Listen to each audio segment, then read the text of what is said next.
Sealant talk for a minute. This is what it comes with. It is a liquid thread sealant. Very good way to seal your hydraulic lines. The downside to this is it's going to take 24 hours for it to set up. So you're going to put this on, assemble all your lines, and then you got to wait 24 hours before you pressurize the system or anything. You can use some thread seal tape, which they talk about in the manual. This you can assemble as long as you do it properly. You can assemble it and fill it and pressurize the system immediately. So if you're looking to get these things going day of instantly, use the tape. A couple things to keep in mind.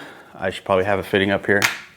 Hold on. BRB. So a couple of fitting types here. You can see the side here that is sealed with an O-ring that will not get thread seal tape. And then you can see this kind here with the kind of the conical shape that also will not get any thread sealant on it. So those are the 90s that go right on the hydraulic cylinder. I don't know why I'm looking behind me like that's gonna magically give me an answer. Those go on the hydraulic cylinder. The other fittings, this guy here, definitely gonna get thread sealant on it. If you're using the liquid sealer, it's just a few drops on the first couple of threads. Skip the first thread or two, and then just a couple drops there. It's gonna work itself in when you tighten the line up. It's just gonna spread itself around because it is a liquid, so it'll just fall into the threads. If you're using tape, you don't want any overlap going over the fitting. You wanna avoid the first thread or two, go around it 2 to 3 times, and then just make sure there's no overlap. You wanna wrap it in a clockwise motion. That way it doesn't unthread itself when you're threading these in. You want it to